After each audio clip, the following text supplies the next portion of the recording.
Constitution of India को exam point of view से fast track manner में revise करेंगे और हमारे रिवीजन का नाम है फटाफट रिवीजन। तो बेसिकली वही ध्यान में रखते हुए, क्योंकि बच्चों के एग्जाम्स बहुत ही पास हैं और उसी पॉइंट ऑफ व्यू से अब हम इस चैप्टर को बहुत अच्छे से रिवाइज करेंगे। अगर आपने पूरा रिवीजन लास्ट तक कर लिया तो इट मीन्स आपका चैप्टर पूरा पक्का हो जाएगा, एक भी मार्क्स आपका डिडक्ट नहीं होगा। चलिए जी स्टार्ट करते हैं। सबसे पहले इंडियन कॉन्स्टिट्यूशन। आपके एग्जाम में, जैसे कि आप सभी बच्चे जानते हो, हमारे एग्जाम के अंदर होता क्या है कि मल्टीपल चॉइस क्वेश्चन आते हैं, मतलब 4 में से एक पे टिक करना होता है। लेकिन ये तो आपने आज तक सुना है। अब दूसरा फॉर्मेट में आपको बता देती हूँ, कई बार एग्जाम में केस स्टडीज भी आती है और केस स्टडी के बेसिस पर ऑप्शंस आते हैं 1 2 3 4, तो वो केस आपको समझना भी जरूरी है। तो 2 तरीके के क्वेश्चन आपके एग्जाम में आएंगे, one is the direct question and second one is the indirect question, जिसे हम केस लॉ फॉर्म बोलते हैं। तो आजकल आईसीएसआई का थोड़ा सा पैटर्न चेंज हुआ है और वो केस लॉ फॉर्म में भी क्वेश्चंस पूछते हैं, तो उसको पूरे को कैटर करते हुए आगे बढ़ते हैं। अब हम सिंपल क्वेश्चन की बात कर लेते हैं कि आपके एग्जाम में किस तरीके का क्वेश्चन आ सकता है। तो अगर मैं आपको बताऊं सिंपल फॉर्मेट, तो यहाँ पे जो एक क्वेश्चन एग्जाम में बन सकता है मल्टीपल चॉइस क्वेश्चन में, that is to be constitution of India जो है वो अडॉप्ट कब किया गया और उसकी इफेक्टिव डेट क्या है। तो देखो 2 क्वेश्चन, 2 मल्टीपल चॉइस क्वेश्चन यहाँ से बन सकते हैं, one is the adopted and second one is the effective. तो मैं आज के चैप्टर में रीजनिंग नहीं बताऊंगी, सिर्फ और सिर्फ आपको मैं लॉजिक क्लियर करूंगी। लाइट मतलब रीजन हम यहाँ नहीं देखेंगे, सिर्फ और सिर्फ एग्जाम ओरिएंटेड रिवीजन करेंगे जो एग्जाम पॉइंट ऑफ व्यू से होता है। तो एग्जाम में 2 तरीके के क्वेश्चन यहाँ से आ सकते हैं। वन इज 26 नवंबर 1949 को ये अडॉप्ट हुआ था और 26 जनवरी 1950 को इफेक्टिव हुआ था। तो ये दोनों पॉइंट से मल्टीपल चॉइस क्वेश्चन आ सकता है, डायरेक्ट क्वेश्चन आ सकता है, क्योंकि यहाँ से केस लॉ बनने का कोई चांस नहीं है। अब थोड़ा सा आगे बढ़ेंगे और आगे जब हम चलेंगे तो इसमें नेक्स्ट टॉपिक, क्योंकि हमने इसमें क्रक्स समरी भी दे रखी है। क्रक्स समरी हमने एग्जाम ओरिएंटेड है, बच्चों के पॉइंट ऑफ व्यू से जो नोट्स बना रखे हैं उसके अंदर हर चीज कवर कर रखी है, चाहे topic wise multiple choice question हो, चाहे क्रक्स समरी हो, चाहे डिटेल हो। तो it's a time to revise in a fast manner, so that's why we have to follow the crux summary and exam oriented questions. So crux summary की अगर हम बात करें तो आपके एग्जाम में एक और टॉपिक यहां से आ सकता है, वो है एक केस है बच्चों, केशव नंदा भारती केस। ठीक है, तो यहाँ पे जो केशव नंदा भारती केस है उससे क्या क्वेश्चन आ सकता है। वैसे मैं जनरली आपको बता रही हूँ, बहुत सारे केस स्टडीज आपको याद करने की जरूरत नहीं है, लेकिन कुछ केसेस ऐसे हैं जो आपको याद करना जरूरी है। जैसे कि पार्टनरशिप, ये आपका जो है कॉन्ट्रैक्ट एक्ट के अंदर एक केस है बाल्फोर वर्सेस बाल्फोर, बहुत इंपॉर्टेंट केस है। कंपनी लॉ के अंदर केस है Salomon versus Salomon case law है, तो ये भी बहुत इंपॉर्टेंट है। तो कुछ केस लॉज ऐसे हैं जो आपके एग्जाम में आ सकते हैं। सबसे पहले हम बात करते हैं केशव नंदा भारती केस जो है वो सुप्रीम कोर्ट में केस हुआ था। Supreme court held that preamble is a part of the constitution and it reflect the basic structure. Basically क्या है कि इसमें मैं थोड़ा सा बता देती हूँ, क्या कॉन्स्टिट्यूशन का अमेंडमेंट हो सकता है और क्या फंडामेंटल राइट्स भी अमेंड किए जा सकते हैं। तो यहाँ पे यही बात बोली गई कि भारतीय संविधान का जो बेसिक स्ट्रक्चर है उसको हम अमेंड नहीं कर सकते। तो ये वाला केशव नंदा भारती का थोड़ा सा आप याद रखना। अब अगर थोड़ा सा और मैं आगे बढ़ूं तो हम बात करते हैं प्रीएम्बल की। कॉन्स्टिट्यूशन ऑफ इंडिया का प्रीएम्बल क्या है, तो यहाँ पे मेन जो कॉन्स्टिट्यूशन की सोल मतलब आत्मा, जिस वजह से भारतीय संविधान को बनाया गया, vision, value, commitments, it declare India to be sovereign, socialist, secular, democratic और रिपब्लिक। तो ये बहुत जरूरी है आपको पढ़ना, sovereign, socialist, secular, democratic and republic. It insures the justice, liberty, equality and साथ में किसकी बात करी, फ्रेटर्निटी। आगे यहाँ पे हम बात करेंगे बच्चों, not although not enforceable in court is a key guide to constitution interpretation and reflect the basic structure. यहाँ पे मैं एक बात ऐड ऑन करना चाहती हूँ कि constitution of India is the mother of all loss, and जितने भी हिंदुस्तान के अंदर कानून बनाए जाते हैं सबके ऊपर सबको कॉन्स्टिट्यूशन ऑफ इंडिया को ध्यान में रखते हुए बनाना होता है। अगर कोई भी कानून ऐसा है जो कॉन्स्टिट्यूशन ऑफ इंडिया को ओवरराइड कर रहा है तो वो इफेक्ट हो ही नहीं सकता, और जितने भी पहले भी कानून जो इंडियन कॉन्स्टिट्यूशन के तहत अडॉप्ट किए गए हैं उसका कोई भी हिस्सा या कहीं से भी अगर वो कॉन्ट्राडिक्ट करता है कॉन्स्टिट्यूशन के साथ तो उसका कोई इफेक्ट नहीं होता, उसे नल एंड वॉइड बोल दिया जाता है। आगे अगर हम बात करें तो कॉन्स्टिट्यूशन ऑफ इंडिया के अंदर 3 चीजें हमें डिस्कस करनी है। कॉन्स्टिट्यूशन ऑफ इंडिया के अंदर पहला पॉइंट हम डिस्कस करेंगे फंडामेंटल राइट्स, दूसरी होगी फंडामेंटल ड्यूटीज और तीसरा है बच्चों directive principles of state policy. मैं फिर से रिपीट करना चाहती हूँ क्योंकि आपका लेवल अभी छोटा है, और सेम कॉन्स्टिट्यूशन की अगर हम बात करें तो कॉन्स्टिट्यूशन 10 पेज में पढ़ सकते हो, 20 में पढ़ सकते हो, 50 में, 100 में, 500 में, 1000 में। लेकिन मेन पॉइंट इज दैट कि कॉन्स्टिट्यूशन ऑफ इंडिया हमें पढ़ना तो है, बट आपके एग्जाम के पॉइंट ऑफ व्यू से आपको पढ़ाना है। तो ऐसा नहीं है चैप्टर आपको यहीं पढ़ना है, इसके बाद नेक्स्ट लेवल पे भी आपको पढ़ना है, लेकिन दोनों का ऑब्जेक्ट बहुत डिफरेंट है। यहाँ उतना ज्यादा डिटेल में नहीं है, तो जितना आपके लिए जरूरी है मैं उतना ही कवर अप कराऊंगी। तो आगे बढ़ते हुए अगर हम थोड़ा सा आगे चलें तो यहाँ पे इन्होंने बताया कि अगर कॉन्स्टिट्यूशन ऑफ इंडिया के अंदर तीन मेन चीजें, बता सकते हो बच्चों क्या क्या है तीन मेन चीज? पहला फंडामेंटल राइट्स, दूसरा फंडामेंटल ड्यूटीज, और तीसरी है directive principles of state policies. So अगर हम बात करें basically the foundation vision, The foundation vision Indian Constitution is not just a legal document but a visionary character। भारतीय संविधान जब ड्राफ्ट किया गया था तो उसमें यह ध्यान रखा गया था कि हमारा देश किन किन प्रॉब्लम्स को फेस कर रहा है, उन प्रॉब्लम का सॉल्यूशन कॉन्स्टिट्यूशन के अंदर ही था। जैसे कि आप सभी बच्चे जानते हो, जब हमारी कंट्री को इंडिपेंडेंस मिला, जब हमारा देश आजाद हुआ तो बड़ी सारी प्रॉब्लम्स के साथ था। प्रॉब्लम नंबर 1 थी कि कहीं ना कहीं देश के साथ सबसे बड़ी दिक्कत क्या चल रही थी कि हमारी जो है अपनी कंट्री का डिस्ट्रीब्यूशन हुआ था, हमारे देश का बंटवारा हुआ था, और बंटवारा सही तरीके से ना होने की वजह से लड़ाई निरंतर थी, रेगुलर बेसिस पे लड़ाई चल रही थी। तो इसीलिए कहीं ना कहीं हमें देखना था कि अगर इंटरनली भी हम लड़ाई करेंगे, इंटरनल डिस्प्यूट भी रहेगा और एक्सटर्नल डिस्प्यूट भी रहेगा, तो कंट्री आगे ग्रो नहीं कर पाएगी। तो जैसे कि हमारे देश के अंदर एक दिक्कत थी, वो थी backward class, SC ST, schedule caste, schedule tribes, इन लोगों के साथ जो दिक्कतें चल रही थी उनको ध्यान में रखते हुए इनके लिए प्रिविलेजेस और राइट्स को भी ध्यान में रखा गया। दूसरी चीज है, हमारा देश क्योंकि हर तरीके के, हर जाति के, हर वर्ग के लोग रहते हैं, तो सबको ध्यान में रखते हुए सबके राइट्स को प्रोटेक्ट किया गया, माइनॉरिटी को प्रोटेक्शन दी गई, और सबको बोला गया भैया तुम इस देश के अंदर रह के अपने जो भी रिलीजन है, आपके जो भी फंक्शंस हैं, आपकी अपनी जो भी श्रद्धा है, आपकी जो भी लैंग्वेज है, आप जो भी करना चाहते हो कर सकते हो, आप जिस जगह जाकर रहना चाहते हो वहां रह सकते हो। तो हमारा भारतीय संविधान जो बड़ा ही ब्यूटीफुल तरीके से ड्राफ्ट किया गया, और इसका मेन ऑब्जेक्ट था सर्वजन हिताय सर्वजन सुखाय। सो अगर हम आगे थोड़ा सा बढ़े इसमें, तो embodied 3 core parts. One is a preamble, fundamental rights, DPSP and fundamental duties. Purpose क्या था कॉन्स्टिट्यूशन ऑफ इंडिया का? Just to transfer Indian society in a feudal and colonial structure and intent to secure dignity, equality and hope all specially post independence India. मतलब देश आजाद होने के बाद किसी को ऐसा नहीं लगना चाहिए कि मेरे साथ अन्याय हो रहा है या मुझे दबाया जा रहा है, मुझे इंपॉर्टेंस नहीं दी जा रही है, मेरे राइट अफेक्ट हो रहा है। तो बिल्कुल ऐसा यहाँ पे यही चीज ध्यान में रखी हुई गई। सो अगर हम इसके ब्रॉड फ्रेमवर्क की बात करें तो जैसे कि मैंने बताया, it comes into the force on 26 जनवरी एंड द ईयर इज 1950। तो ध्यान में रखना, यहाँ से मल्टीपल चॉइस क्वेश्चन 101% पूछा जा सकता है। यहाँ से आपका 100% MCQ बेस्ड फॉर्मेट में क्वेश्चन आएगा। अगर marks the birth of Republic India, comprehensive document है, मल्टीपल पार्ट्स एंड शेड्यूल्स हैं। तो देखो कॉन्स्टिट्यूशन ऑफ इंडिया के अंदर सेक्शंस नहीं होते हैं, कॉन्स्टिट्यूशन ऑफ इंडिया के अंदर आर्टिकल्स होते हैं, ठीक है। Preamble outline the goal and nature of Indian state, sovereign, socialist, secular, democratic and Republic, guarantees of justice, liberty, equality and fraternity. So sovereignty explain, external sovereignty, India is not controlled by external power. ये सबसे बड़ी बात समझनी होगी कि अब हमारा देश पूर्ण रूप से इंडिपेंडेंट है। जो भी डिसीजन मेकिंग होगी, जो भी डिसीजंस लिए जाएंगे वो हम लेंगे, अपने बेसिस पर लेंगे, हमें किसी से कोई इंटरफेरेंस की जरूरत नहीं है, जो कि पहले नहीं था। पहले जितने भी डिसीजंस लिए जाते थे उसमें हमारी जो फॉरेन कंट्रीज है वो इन्वॉल्व होती थी और उनके इन्वॉल्वमेंट के बाद ही डिसीजन लिए जाते थे। दूसरी बात करेंगे internal sovereignty, people are supreme within the country, legal sovereignty vested in the people of India, political sovereignty distributed between centre and the state. Democratic setup की बात करें, based on universal and adult franchise, government is elected representative accountable to the people. उसी के साथ साथ अगर हम बात करें यहाँ पे सोशल नेचर की, achieve socio economic justice, to implement socialism in governance, equal pay for equal work. जैसे कि बहुत सारे मल्टीपल एक्ट्स का डिस्कशन हम करते हैं, इक्वल रेम्युनरेशन एक्ट है, ठीक है, मैटरनिटी बेनिफिट एक्ट है, ये तमाम चीजें जो आई हैं वो इसी वजह से आई हैं। रिपब्लिक का मतलब है कि India head of state president which is elected, not hereditary. Hereditary का मतलब है यहाँ पे कोई भी ऐसा व्यक्ति ये नहीं हो सकता कि राजा, राजा का बच्चा राजा, राजा का बच्चा राजा और राजा का बच्चा राजा। यहाँ सिंपल सी एक बात फॉलो की जाएगी कि जनता जिसको चुनेगी वही आपका जो है आपकी कंट्री पर राज करेगा, या हम कह सकते हैं जनता के लिए काम करेगा। कोई भी हेरिडिटरी नहीं हो सकता कि किसी के परिवार में से अगर कोई वंशज राजा नहीं हो सकते। यहाँ पे रिपब्लिक इंडिया है और जनता के पास पूर्ण रूप से अधिकार है, जनता के लिए जनता के द्वारा चुना गया व्यक्ति ही काम करेगा। जैसे कि जितने भी इलेक्शंस होते हैं उसमें सभी के पास राइट होता है अपनी वोट को डालकर इलेक्ट करने का। अगर हम कॉन्स्टिट्यूशन ऑफ इंडिया की फिर से समरी की बात करें तो इसमें बात हुई है justice, liberty, equality and dignity of all.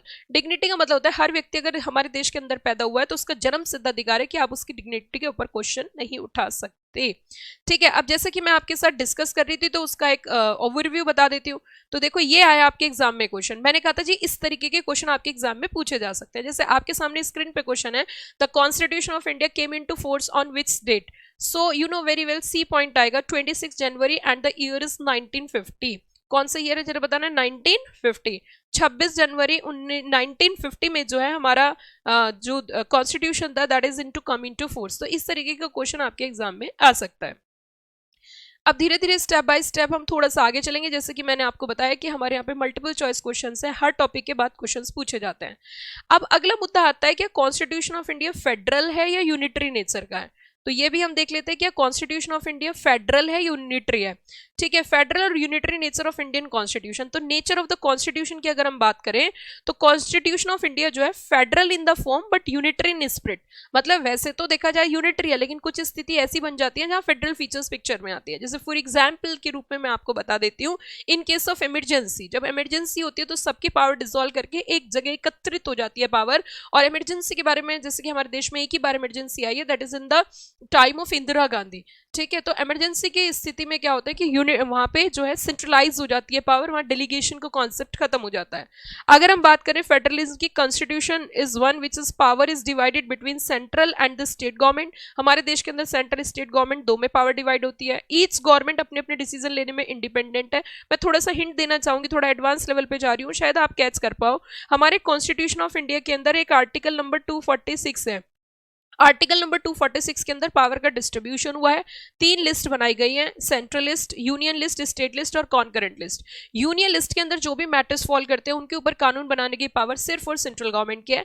State list में जो भी मैटर्स फॉल करते हैं उनके ऊपर कानून बनाने की पावर सिर्फ स्टेट गवर्नमेंट की है। और कॉन्करेंट लिस्ट में जो मैटर्स फॉल करते हैं उनके ऊपर कानून बनाने की पावर दोनों गवर्नमेंट की है, बोथ गवर्नमेंट की है। Are you got the point? There is a written and rigid constitution, so supremacy of constitution. और हमारे देश की जो जुडिशरी है वो पूर्ण रूप से इंडिपेंडेंट है, उसके ऊपर किसी का भी किसी प्रकार से कोई भी कंट्रोल नहीं है। ठीक है, federal features in Indian constitution, तो देखिए ड्यूअल गवर्नमेंट की है, union and state government operate with in their own spheres. उसके बाद आगे चले डिस्ट्रीब्यूशन ऑफ पावर। जैसे कि मैंने आपको बताया, कौन सा आर्टिकल था बता सकते हो आप कौन से आर्टिकल के तहत? That is to be article number 246। Article 246 के तहत पावर का डिस्ट्रीब्यूशन है। हमारा जो कॉन्स्टिट्यूशन है वो सुप्रीम है, रिटन कॉन्स्टिट्यूशन है, इंडिपेंडेंट जुडिशियरी है। ठीक है, ये सारी हमने बात करी। यूनिटरी फीचर की अगर हम बात करें, स्ट्रॉन्ग सेंट्रिक है। एक्चुअली क्या है कि आर्टिकल 246 में जो यूनियन लिस्ट में मैटर्स दिए गए हैं उसमें एक लिस्ट के अंदर एक मैटर डाला हुआ है, रेजिडुअरी मैटर्स। रेजिडुअरी मैटर मतलब किसी भी मुद्दे के ऊपर अगर कानून बनाने की पावर है तो वो आपके सेंट्रल गवर्नमेंट के पास हो सकती है। सिंगल कॉन्स्टिट्यूशन सबके लिए, हमारे देश के अंदर ड्यूअल सिटीजनशिप का कॉन्सेप्ट नहीं है, सिंगल सिटीजनशिप का कॉन्सेप्ट है। प्लस एक ही कॉन्स्टिट्यूशन है सबके लिए, चाहे सेंट्रल चाहे स्टेट हो। इमरजेंसी पावर्स हैं, governor appointment, governor are appointed by the president and IAS IPS are common to the both and the central states. उसके बाद इसमें अगर हम इसकी क्रक्स समरी देखें तो मैं एक बार फिर से इसको रिवाइज करा देती हूँ। Indian constitution, federal structure, division of power, independent judiciary, unitary features like emergency provision, strong centre, central appointment. ठीक है, और उसके बाद ये कुछ मल्टीपल चॉइस क्वेश्चंस हैं। देन हम बढ़ते हैं थोड़े से फंडामेंटल राइट्स की तरफ। सो बच्चों, अगर फंडामेंटल राइट्स की बात करूं तो मैं यहाँ पे सारे फंडामेंटल राइट्स आपको नहीं दिए, लेकिन हाँ some of the fundamental rights are given. जैसे कि right to equality, article number 14 से लेके 18 तक, आर्टिकल 14 से लेके 18 तक, उसके बाद 19 से 22 तक, 23, 24, 25 से 28, 29 एंड 30। लेकिन सारे आर्टिकल आपके यहाँ पे नहीं दिए गए। फंडामेंटल राइट्स सारे डिटेल में नहीं दिए, डिटेल में दिए हैं एग्जीक्यूटिव में। तो मैं अगर यहाँ पे बात करूँ बच्चों, अगर मैं यहाँ पे बात करूँ राइट टू इक्वलिटी की, सो अगर राइट टू इक्वलिटी की हम बात करें तो देखो अब थोड़ा सा समझना। Right to freedom, right against exploitation, right to freedom of religion, तो कुल मिला के आर्टिकल 14 से स्टार्ट होगा, आर्टिकल नंबर 14 से स्टार्ट होगा और आर्टिकल नंबर 32 पे जाकर खत्म होगा। आर्टिकल 14 से स्टार्ट होगा और आर्टिकल नंबर 32 पे जाकर सम अप होगा। Cultural and educational rights, right to constitutional remedies, right. So अब हम थोड़ा सा आगे चलते हैं। उससे पहले ये हम सारे फंडामेंटल राइट्स पढ़ेंगे, उससे पहले कॉन्सेप्ट पढ़ लेते हैं। और ये एक बहुत इंपॉर्टेंट कॉन्सेप्ट है, that is to be state, very important concept, concept of state, definition of state. Government and parliament of India, state के अंदर कौन आता है? स्टेट का मतलब यहाँ पे राज्य नहीं है, स्टेट का मतलब है यहाँ पे वो अथॉरिटी जो कानून बना सकती है, तो उनके ऊपर ये प्रोविजन लगाया इन्होंने। तो state government and parliament of India, government and legislature of each state, all local और अदर अथॉरिटीज, ठीक है। तो government and parliament of India है, government and legislature of each state है, ऑल लोकल और other authorities within India और under the control of government of India. So अगर हम बात करें तो इसके टोटल 6 टेस्ट दिए गए हैं जहाँ पे डिटरमाइन किया जाता है क्या ये बॉडी जो है आपकी स्टेट है या नहीं है, लेकिन वो भी यहाँ पे पूरा डिटेल में नहीं दिया गया। जैसे मैं एग्जांपल के रूप में बता सकता हूँ, ONGC, LIC, IDBI, DTC, ये सब जो है वो आपकी स्टेट में कवर की जाती है। जैसे उसमें बोला जाता है कि आपका जो है मोनोपोली है, आप जो है बेसिकली पब्लिक के लिए वर्क कर रहे हो, आपको फंडिंग सरकार करी है, सरकार ने अपना एक डिपार्टमेंट पूरा ट्रांसफर किया है, ये सारी चीज़ें हैं। आर्टिकल नंबर 13 की हम बात करेंगे, law inconsistent with fundamental rights. मैं आपको बता देती हूँ, अगर कोई भी लॉ फंडामेंटल राइट्स के साथ कॉन्ट्राडिक्ट करेगा तो ऐसी स्थिति में वो क्या मान लिया जाएगा? Void. Law violating the fundamental rights shall be void to extent of inconsistency, right. अब हम थोड़ा सा आगे चलेंगे।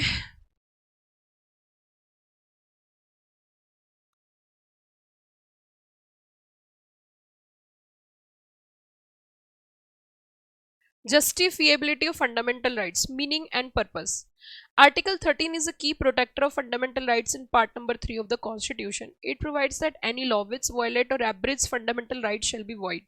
यहाँ पे इन्होंने यही बात बोली है कि कोई भी लॉ जो वायलेट करेगा किसको? फंडामेंटल राइट्स के, लाइक फंडामेंटल राइट्स को वॉइड कर, तो वो क्या मान लिया जाएगा? वॉइड।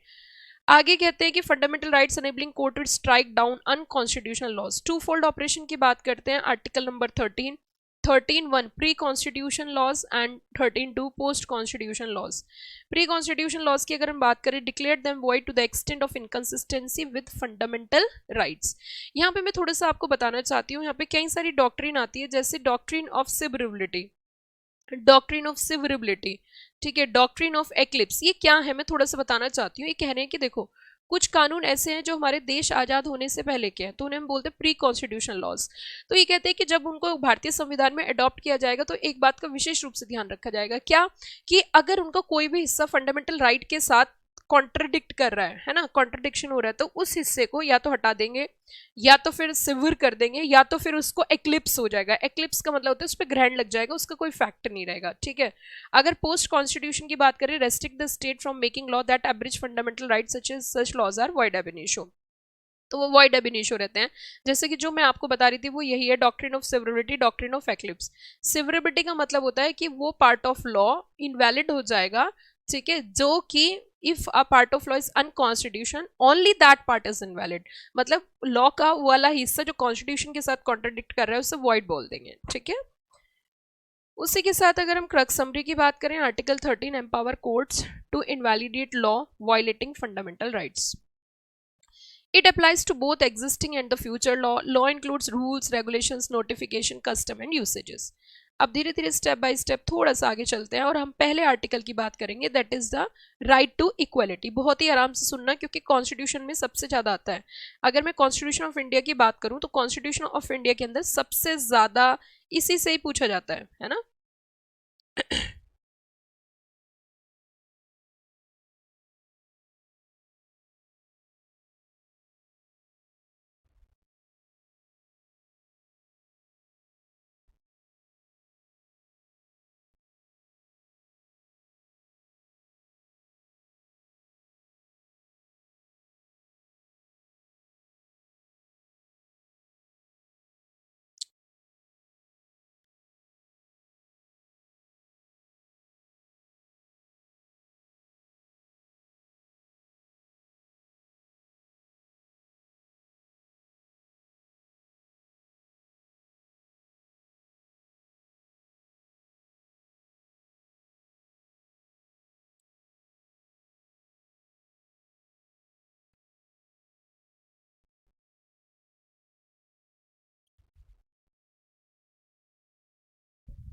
चलिए थोड़ा सा फिर और आगे बढ़ते हैं, थोड़ा सा धीरे धीरे स्टेप बाय स्टेप फिर से आगे चलते हैं। राइट टू इक्वलिटी, ठीक है। राइट टू इक्वलिटी की अगर हम बात करें, ये क्या कहना चाह रहे हैं कि हमारे देश के अंदर जब भी कभी कोई कानून बनाया जाता है तो वो सबके लिए एक समान होता है। कभी भी कोई भी कानून बना के ऐसा नहीं कर सकते कि एक व्यक्ति विशेष को, एक कास्ट को, एक क्रीड को स्पेशल ट्रीटमेंट दिया जाए, ऐसा नहीं है। आप राजा हो, रंग हो, अमीर हो, गरीब हो, वट एवर बी द, आपके लिए एक समान कानून है। अगर आप गलत करोगे तो आपको सजा मिलेगी। फॉर एग्जाम्पल, जैसे कि मैं आपको एग्जाम्पल के रूप में बताती हूँ, जैसे कि आप सुनिए जरा। जैसे आपने देखा होगा कोर्ट में एक प्रतिमा होती है जिसके आंखों के ऊपर पट्टी होती है, वो पट्टी बांध के रखते हैं। तो वो पट्टी का ऑब्जेक्ट क्या है? उस पट्टी का ऑब्जेक्ट ये है कि आप अगर गलत करोगे तो कानून अंदर नहीं है, कानून जो है वो ये कहता है कि आप अगर गलत करोगे तो आपको सजा मिलेगी, क्योंकि ये सिंपल सी यही बात कह रहा है। Guarantee to equality before law and equal protection of the laws. Equality before law का मतलब होता है no special privilege, all are subject to the ordinary courts. And equal protection of laws का मतलब होता है ensure equal treatment of people of similar circumstances. Same circumstances में सबको एक जैसा ट्रीटमेंट दिया जाएगा। ठीक है बच्चों, आर्टिकल नंबर 15 की बात करेंगे, prohibition of discrimination. Very very important, इसको जरा आराम से समझना। प्रोहिबिशन ऑफ डिस्क्रिमिनेशन क्या कहना चाह रहे हैं कि प्रोहिबिट का मतलब होता है कंप्लीटली बैन, आप किसी के साथ भेदभाव नहीं करोगे। Prohibit of discrimination on grounds of what? Number 1 इन्होंने बोला रिलीजन, नंबर 2 बोला race, number 3 caste, gender, place of birth और एनी ऑफ दैम। इसके बेसिस पर आप किसी के साथ भी पार्शियलिटी नहीं कर सकते कि आप इस पर्टिकुलर कास्ट के हो, आप इस जेंडर के हो, आपका प्लेस ऑफ बर्थ ये है, आप वट एवर बी द, ऐसे किसी तरीके का डिस्क्रिमिनेशन नहीं हो सकता। No restriction in access to public places like shops, roads, tanks, restaurants. Permissible exceptions हैं, लेकिन इसके कुछ एक्सेप्शंस दिए गए हैं। Special provision for women and child, special provision for special economically backward classes SC and STs, reservation in educational institutions. ठीक है, 10% for EWS मतलब इकोनॉमिकली वीकर सेक्शन। ठीक है, इनके लिए रिजर्वेशन दिया। अब आप सोचोगे कि मैम अभी तो आप कह रहे थे कि किसी के साथ कोई डिस्क्रिमिनेशन नहीं होगा, बट यहाँ पे डिस्क्रिमिनेशन कैसे हुआ? देखो, यहाँ डिस्क्रिमिनेशन होने का सबसे बड़ा वजह पता है क्या है? यहाँ इन्होंने डिस्क्रिमिनेशन जो किया है वो किस बेसिस पर किया है, ये जरा समझते हैं। यहाँ डिस्क्रिमिनेशन इन्होंने इस बेसिस पर किया है कि भैया एक एक्सेप्शन है, अपवाद है महिलाओं के लिए, बच्चों के लिए, SC के लिए, ST के लिए और एजुकेशन इंस्टीट्यूशंस के लिए और इकोनॉमिकली वीकर सेक्शन के लिए आप जो है कुछ अलग से प्रोविजन बना सकते हो। अब इस आर्टिकल नंबर 16 आप देखोगे, इक्वलिटी इन पब्लिक एम्प्लॉयमेंट। तो बच्चों प्यार से सुनना, देखो कई बार जब हम सेल्फ पढ़ते हैं तो हमसे उतना अच्छा रिवीजन नहीं हो पाता, लेकिन जब हमें कोई प्रोफेशनल गाइड कर रहा होता है तो उस यूज एक्सपीरियंस के बेसिस पर अपनी चीजें बता रहा होता है, उसे देखने की जरूरत नहीं, सब आता है, बस उसको कनेक्ट करना है। तो आप इस चीज का लूज जरूर उठाएं, मतलब ये बड़ा चैप्टर है और इसमें डिटेल में आता है, तो इसे बहुत अच्छी तरीके से कर लेते हैं ताकि आपके आउट ऑफ आउट क्वेश्चन आए। इक्वलिटी इन पब्लिक एम्प्लॉयमेंट की बात करते हैं, ठीक है ना, इक्वलिटी इन पब्लिक एम्प्लॉयमेंट। तो देखो, अगर हम बात करें equal opportunity in matter of employment under the state, no discrimination on the same 5(1+ grounds. जैसे कि ये कहते हैं कि जितनी भी सरकारी नौकरी होंगी उनको उसमें सबको एक समान ट्रीटमेंट मिलेगा। लेकिन जैसे भी आप देखते हो कि जनरली क्या हो जाता है कि कई जगह जो है वो आपको देखने को मिलता है कि कुछ पर्टिकुलर कास्ट के लिए ही, है ना, कुछ पर्टिकुलर कास्ट के लिए ही जो है आपका मतलब बेसिकली हम कह सकते हैं कुछ कास्ट के लिए स्पेशल रिजर्वेशन होता है। ठीक है, तो अगर मैं आपके साथ बात करूं तो ऐसा क्यों होता है? ऐसा इसलिए होता है क्योंकि हमारे देश जब आज़ाद हुआ था उस समय सभी वर्ग एक समान नहीं थे, तो उनको इक्वल ट्रीटमेंट देने के लिए कुछ जगह रिजर्वेशन दिया, गवर्नमेंट जॉब्स में रिजर्वेशन दिया ताकि वो सरकारी नौकरी करेंगे तो फिक्स्ड इनकम आएगी, फिक्स्ड इनकम आएगी तो उससे उनका डेवलपमेंट होगा, फाइनेंशियल स्टेबल होंगे, जो उनके साथ प्रॉब्लम थी वो सॉल्व हो जाएगी। तो ये रीजन है। Parliament can prescribe residence requirements backward classes के लिए, कॉन्सिक्वेंट सीनियोरिटी SC ST के लिए और रिलीजियस इंस्टीट्यूशंस के लिए। जैसे फॉर एग्जाम्पल मैं आपको बताऊं अलीगढ़ मुस्लिम यूनिवर्सिटी, तो उसमें आप उन पर्टिकुलर कास्ट के लिए रिजर्वेशन कर सकते हो, इकोनॉमिक वीकर सेक्शन के लिए रिजर्वेशन कर सकते हो। फिर उसके बाद आर्टिकल नंबर 17 आता है जिसके अंदर अबोलिशन ऑफ अनटचेबिलिटी है। Now what do you mean by the abolition of untouchability? This is a छुआछूत एंड इट्स एन ऑफेंस कि आप इस कास्ट के तो आप हमारी चारपाई पे नहीं बैठ सकते, आप इस कास्ट के तो हमारे सोफे पे नहीं बैठ सकते, आप इस कास्ट के तो हमारे बर्तनों में खाना नहीं खा सकते। तो इस तरीके का ट्रीटमेंट होता था जो कि एक व्यक्ति की ईगो हर्ट होती थी। untouchability is abolished, its practice is a punishable offense, right? Not merely social reform but a fundamental right, सबका equal treatment होना चाहिए. Social boycott is not untouchability, right? तो abolition of titles की अगर मैं बात करूँ, ये टाइटल मतलब यहाँ पे ये कहा गया है कि आप राजा हो रंग, सॉरी, टाइटल मतलब ये होता है अंग्रेजों के टाइम में ना कुछ राय साहब, राज बहादुर, इस तरीके के स्पेशल ट्रीटमेंट टाइटल्स चलते थे. तो देश आजाद होने के बाद इन्होंने कहा कि वो साइड सब टाइटल खत्म, सबको इक्वल ट्रीटमेंट दिया जाएगा. लेकिन इसका कुछ एक्सेप्शंस हैं, जैसे मिलिट्री के ऑफिसर्स होते हैं उनको मिल सकता है, एजुकेशन के बेसिस पर मिल सकता है, ठीक है. नॉन मिलिट्री और academic titles by Indian state, no citizen to accept foreign titles accept emoluments और पोजीशंस.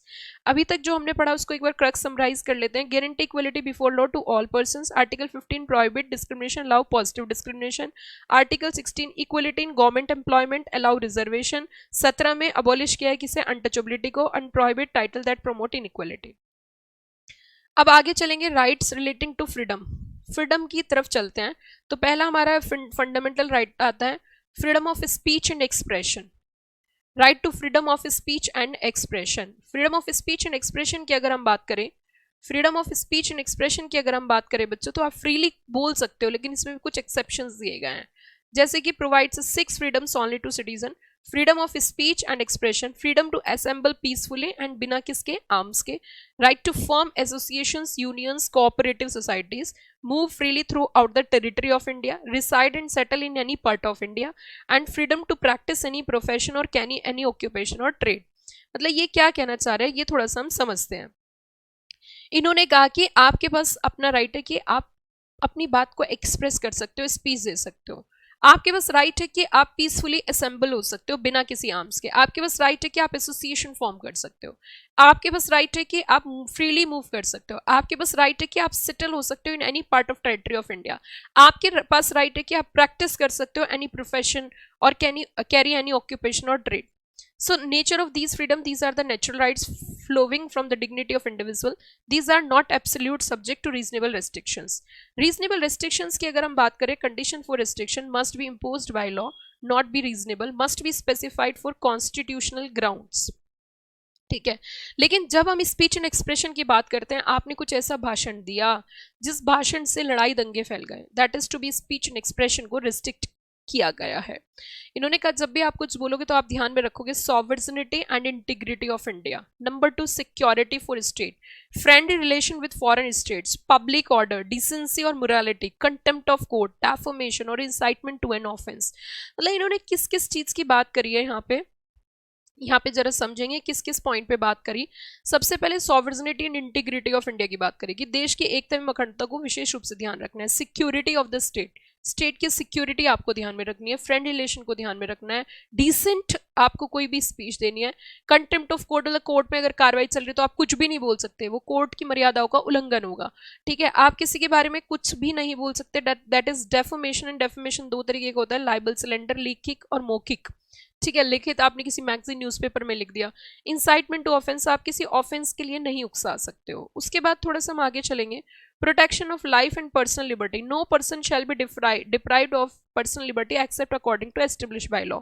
इसके बारे में अगर मैं आपको बताऊं, अगर किसी को अरेस्ट किया जाता है, पुलिस पकड़ के ले जाती है, तो उसमें एक बात विशेष रूप से ध्यान रखी जाती है कि आप अरेस्ट करके तो लेकर जा रहे हो, लेकिन यहाँ पे कुछ लीगल प्रिस्क्राइब प्रोसीजर आपको फॉलो करना पड़ेगा. ठीक है. लीगल प्रिस्क्राइब प्रोसीजर आपको फॉलो करना पड़ेगा. जैसे कि पुलिस ऑफिसर जब भी कभी अरेस्ट करते हैं तो अरेस्ट करने के बाद 24 घंटे में आपको मजिस्ट्रेट के सामने पेश करना है. आपको रीजनिंग्स बतानी है. जब अरेस्ट करोगे तो एक मेमोरेंडम साइन करके फिल करना होता है, विटनेस के साइन कराने होते हैं. वही सारा प्रोसीजर आपको फॉलो करना है. This is a crux summary of article number 19 and 21. ठीक है. फिर उसके बाद थोड़ा सा जब हम आगे बढ़ेंगे, इसमें राइट टू एजुकेशन ये इंसर्ट किया गया था आर्टिकल 21A के बाद. इन्होंने कहा जी बच्चों को ना फ्री और कंपलसरी एजुकेशन आपको प्रोवाइड करनी पड़ेगी. 6 साल से लेकर 14 साल के बच्चे को कंपलसरी एजुकेट किया जाएगा 6 to 14 years of age in such manner as state में लॉ डिटरमाइन. आगे आर्टिकल 22 की बात करें, protection against arrest and detention. जब भी कभी किसी को अरेस्ट किया जाएगा तो उसको ये बताना होगा कि किस बेसिस पर अरेस्ट कर रहे हैं. Consult and be defendable. Right to produce before a magistrate within how many hours, 24 hours. No detention beyond 24 hours without magistrate approval. Does not apply to enemy alliance and preventive detention of laws. आगे prohibition of exploitation है. अगर prohibition of exploitation की हम बात करें तो इन्होंने कहा जी भैया पहले मजदूरों के साथ, पहले लोगों के साथ बड़ा बुरा बुरा होता था, जैसे कि उनको एक सामान की तरह ट्रीट किया जाता था, जब तक जरूरत यूज करा फिर डिस्पोज ऑफ कर दिया। आप किसी के यहाँ रेगुलर बेसिस पर काम करोगे और आपको पैसे भी नहीं मिलेंगे, ये भी गलत था। तो बहुत सारी गलत चीजें होती थी, जैसे human trafficking, begar, force labour without payment and similar form of force labour. अब इसी से अगर मैं लेबर लॉ को कनेक्ट करूं थोड़ा सा, आज की डेट में लेबर लॉ है, तो लेबर लॉ में प्रोविजन है कि आपको मिनिमम वेजेस देना पड़ेगा। तो मिनिमम वेजेस एक्ट इसी वजह से इंट्रोड्यूस किया गया था कि मिनिमम वेजेस ये कहता है कि अगर किसी के यहाँ पे कोई वर्क कर रहा है तो उसको कम से कम इतने पैसे तो आपको देने ही पड़ेंगे, ठीक है। फिर उसी के साथ साथ थोड़ा सा आगे बढ़े हम, प्रोहिबिशन ऑफ चाइल्ड लेबर इन्होंने बैन किया, इससे भी चाइल्ड एक्ट है, आप आगे चल के सीनियर लेवल पे पढ़ोगे। प्रोहिबिशन ऑफ चाइल्ड लेबर कहता है ban on employment of children below 14 years. 14 साल की कम आयु से बच्चा जो है वो काम नहीं कर सकता, ना फैक्ट्री में, ना माइंस में, ना हजार्डियस एम्प्लॉयमेंट में। लेकिन इसका बहुत डिटेल वर्जन आप जब लेबर लॉ पढ़ोगे तो उसके अंदर दिया जाएगा। फिर उसके बाद हम चलें आर्टिकल 25 से 28, right to freedom of religion, ठीक है। आप अपनी किसी भी रिलीजन की प्रैक्टिस, प्रोफेशन, आप उसके नाम से प्रॉपर्टी खरीद सकते हो, आपसे कोई कंपलसरी टैक्स नहीं दिया जाएगा रिलीजियस प्रमोशंस के लिए, ठीक है। और अपनी इंस्टीट्यूशन सेटअप कर सकते हो, ये सारे राइट दिए गए, right to freedom of religion जिसे हम बोलते हैं। आर्टिकल 32 पे आ जाते हैं बच्चों, ये कॉन्स्टिट्यूशनल रेमेडीज है, ये बड़ा इंपॉर्टेंट है, तो इसको बड़े ध्यान से सुनना क्योंकि आपके एग्जाम में ना ये आ सकता है। It's a very very very very important.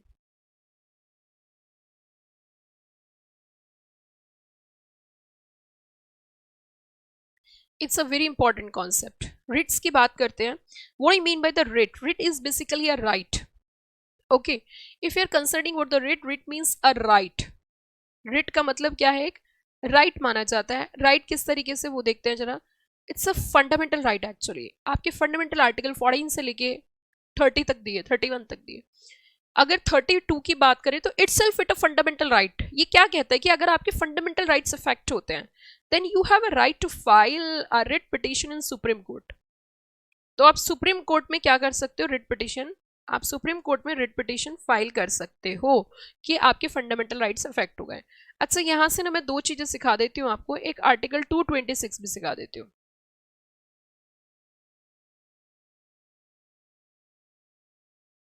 एक article number 32, one is article number 226 and second one is article number 32, ठीक है।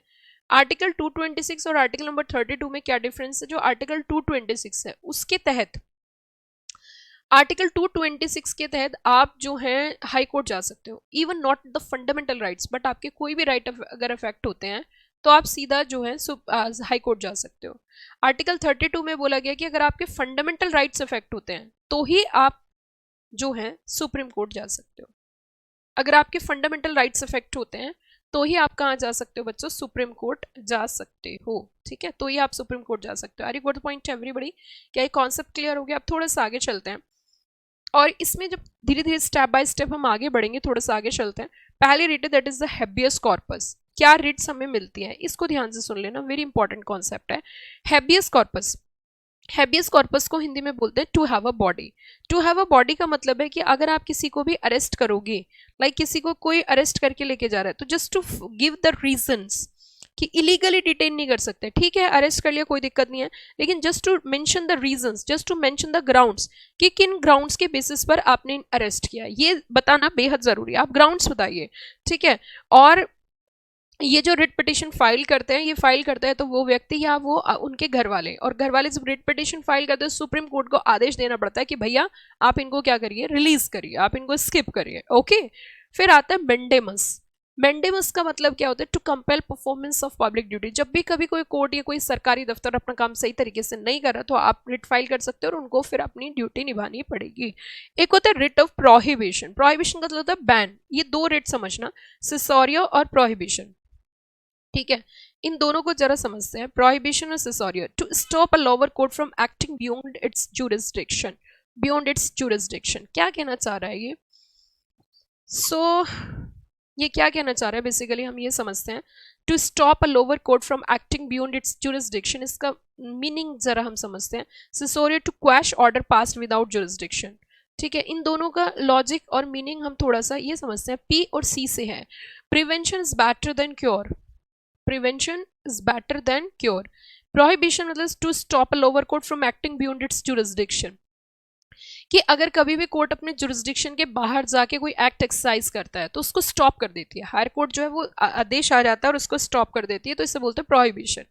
दूसरे में सी फॉर क्योर है, अगर डिसीजन पास भी कर दिया तो वो डिसीजन क्या कर दिया जाएगा, क्वैश कर दिया जाएगा, खत्म कर दिया जाएगा।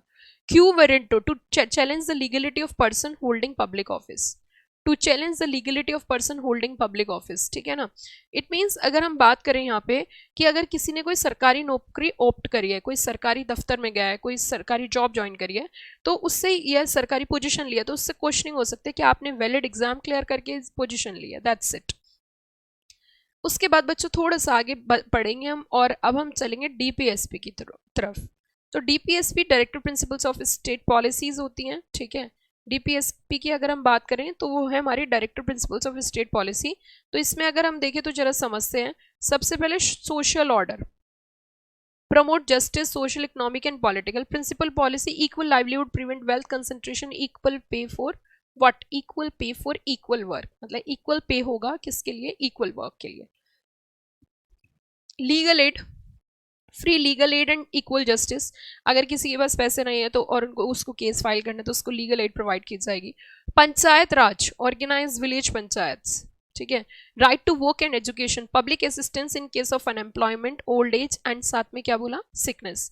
Working condition, just and human condition of work and maternity relief. Living wage and decent standard of life for workers, worker participation in industrial management, uniform civil code रहेगा सबके लिए। Free education till 14 years, weaker section, promote SC and ST education and economic interest, public health, raise nutrition standard of living and prohibit intoxicants, इस पे ध्यान दिया जाएगा। और आगे काउ प्रोटेक्शन की इन्होंने बात करी है, जैसे अभी योगी जी ने बहुत ज़्यादा ध्यान देते हैं काउ प्रोटेक्शन पे। Environment, protect forest, wild life environments, heritage, protect the monuments and objects of national importance. Judiciary, separate judiciary from executive. International peace, promote global peace treaty, honouring and international arbitration. ये सारी बात हो गई। अब थोड़ा सा आगे फंडामेंटल ड्यूटीज की तरफ चलते हैं, ठीक है। These are the fundamental duties, article number 51A। Fundamental duties देख लेते हैं। हेलो,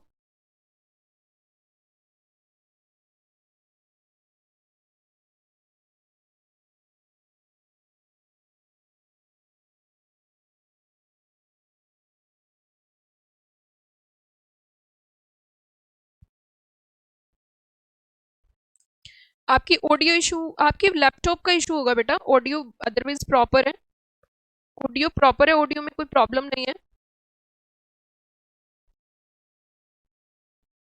हेलो हेलो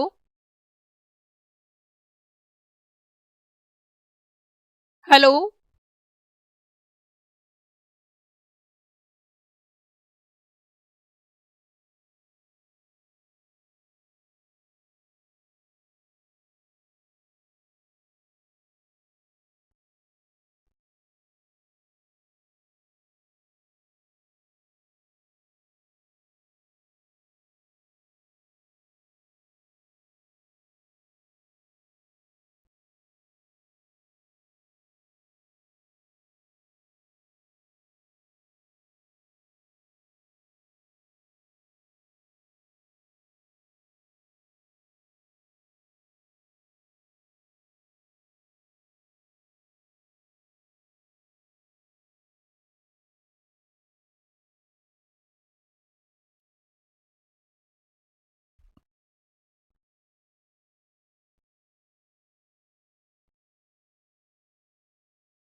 चलिए बच्चों, तो देखो इसमें अगर फंडामेंटल ड्यूटीज की हम बात करें, to abide by the constitution, ideals and institutions, national flag, to cherish and follow the freedom struggles, noble ideals को फॉलो करना है, हमें प्रोटेक्ट करनी है sovereignty, unity and integrity of India. जब हमारे देश को हमारी जरूरत पड़ेगी, हमारे देश का एक खून का एक एक कतरा हमारे देश के काम आएगा। To value and preserve the rich heritage of composite culture को प्रोटेक्शन करनी है हमें, नेचर एनवायरमेंट को प्रिवेंट करना है, प्रोटेक्ट करना है, develop scientific temper, safeguard public property and absorb violence को रोकना है, to strive for excellence, these are the rights. Now उसी के साथ साथ अगर हम थोड़ा सा और आगे बढ़े बच्चों, और इसमें सिटीजनशिप कॉन्सेप्ट की अगर हम बात करें, ठीक है, सिटीजनशिप की बात करें तो article 5 to 11 main law citizenship act के अंदर दिया है, domicile plus condition, born in India, या तो आप खुद इंडिया में हो या आपके पेरेंट बोर्न हुए हो या आप रेजिडेंट हो पिछले 5 साल से। माइग्रेशन केसेस कवर है, covered under citizenship act, and parliament के पास पावर है to regulate what, to regulate the citizenship. इनके पास पूर्ण रूप से पावर दी गई है, पूरे तरीके से पावर दी गई है। उसके बाद अगर हम थोड़ा सा और आगे बढ़े इसमें, these are the multiple choice questions, and अब हम यहाँ पे देखेंगे parliament, president and bodies, parliament, president and legislative bodies के बारे में डिस्कस करते हैं। सबसे पहले हम बात करेंगे प्रेसिडेंट ऑफ इंडिया की। अगर प्रेसिडेंट ऑफ इंडिया की बात करें तो is elected by electoral college, elected members of both house of parliament और लेजिस्लेटिव असेंबलीज। ठीक है, पावर प्रेसिडेंट की क्या क्या होती है, एडमिनिस्ट्रेटिव पावर होती है जैसे appointment of prime minister, governor, जजेस, हाई कोर्ट, सुप्रीम कोर्ट। ठीक है, मिलिट्री पावर्स होती है कमांड देने की, लेजिस्लेटिव पावर्स होती है समन इशू करने की, डिसॉल्व करने की पार्लियामेंट की, जुडिशियल पावर्स होती है पार्डन देने की, रिलीफ देने की, रेमिशन देने की। ऑर्डिनेंस मेकिंग पावर क्या होती है, जैसे कि आर्टिकल नंबर 123 के अंदर अगर हम आर्टिकल 123 की बात करें तो यहाँ पे आर्टिकल 123 जो है वो प्रेसिडेंट को पावर देती है, और आर्टिकल 213 गवर्नर को पावर देती है कि जब हमारी पार्लियामेंट सेशन में नहीं होगी तो यहाँ पे जो प्रेसिडेंट है वो अपना कुछ एक्ट बना सकते हैं, अपना नियम बना, अपना कानून बना सकते हैं। वो तब तक इफेक्टिव होता है जब तक पार्लियामेंट दोबारा से सेशन में नहीं आती है, तो टेम्परेरी लॉ इसे हम बोलते हैं, इमरजेंसी केस में बनाया जाता है। तो this is ordinance making power. ठीक है, उसके बाद फिर हम थोड़ा सा आगे चलें इसमें, अगर काउंसिल ऑफ मिनिस्टर्स की बात करते हैं, गवर्नर पावर एंड फंक्शंस, तो देखिए काउंसिल ऑफ मिनिस्टर की अगर हम बात करें तो हेडेड बाय प्राइम मिनिस्टर है, 15% कैप होती है, रिस्पॉन्सिबल टू लोकसभा। पीएम के अपॉइंटमेंट की बात करें बाय प्रेसिडेंट, ये मल्टीपल चॉइस क्वेश्चन आपके एग्जाम में आ सकता है, ये क्वेश्चन आपके एग्जाम में एमसीक्यू फॉर्मेट में आ सकता है। By president and other ministries appointed on PM advice. State legislature की बात करें, यूनिकेपरल और बाइकेपरल असेंबली 5 ईयर टर्म होता है। Legislative council maximum 1/3 of assembly. Governor को जो अपॉइंट करते हैं ना, गवर्नर जो अपॉइंट किया जाता है वो प्रेसिडेंट के द्वारा किया जाता है। Ordinance by governor similar to president, lapse in 6 weeks. Restriction must seek president's permission in some cases. ठीक है, द जुडिशरी ऑफ इंडिया की अगर हम बात करें तो देखो बच्चों, जुडिशरी को देख लेते हैं एक बार। Judiciary power, supreme court, high court, district court, session court, judicial magistrate और एग्जीक्यूटिव मैजिस्ट्रेट और ट्राइब्यूनल्स। ट्राइब्यूनल्स बेसिकली क्यों कॉन्स्टिट्यूट की गई थी, ट्राइब्यूनल्स बेसिकली कॉन्स्टिट्यूट की गई थी कि जो हमारी सिविल कोर्ट्स है वो बहुत ओवरबर्डन थी, तो उनके बर्डन को रिड्यूस करने के लिए अलग से क्वाशी जुडिशियल्स कॉन्स्टिट्यूट की गई हैं। ठीक है, फिर उसके बाद अगर हम थोड़ा सा और आगे बढ़े, रिट जुरिस्डिक्शन मैंने आपको बताई दिया, दोनों रिट की बात करें, रिट आर्टिकल नंबर 226 और आर्टिकल नंबर 32। जैसे कि आर्टिकल 226 में क्या है कि grant high court power to issue writ for broader purpose. 32 एक फंडामेंटल राइट है जहां पे फंडामेंटल राइट के अगेंस्ट आप सीधा सुप्रीम कोर्ट जा सकते हो। तो high court article 226, Supreme Court article 32। These are the like crux summary, एक बार फिर से मैं बता देती हूँ रिट्स की। ठीक है, रिट पहली क्या आती है, हैबियस कॉर्पस, जहाँ पे हमारे पास टू हैव अ बॉडी, अगर बिना किसी रीजन और लीगल जस्टिफिकेशन के कोई अरेस्ट करेगा तो हम सुप्रीम कोर्ट पे जाके बोल सकते हैं, तो उसको रिलीज किया जाएगा। मैंडेमस का मतलब होता है कमांड, प्रोहिबिट मतलब to forward, stop courts and tribunal from exceeding jurisdiction, और अगर जुरिस्डिक्शन अपनी जुरिस्डिक्शन को एक्सरसाइज करके, एक्सेसिव जुरिस्डिक्शन एक्सरसाइज करके कोई डिसीजन दिया तो क्वैश हो जाएंगे। और challenge illegal occupation of public office, unauthorised officers के खिलाफ होती है। These are the major constitutional amendments. Actually ये मेजर कॉन्स्टिट्यूशनल अमेंडमेंट्स है, तो जस्ट रीड ही करनी होती है क्या क्या अमेंडमेंट्स हुई हैं किस तरीके से, तो ये सिर्फ रीड आपको करनी है। ठीक है, और अगर हम बात करें तो लास्ट अमेंडमेंट वुमेन रिजर्वेशंस को लेके हुई थी इन लोकसभा स्टेट असेंबलीज इन दिल्ली।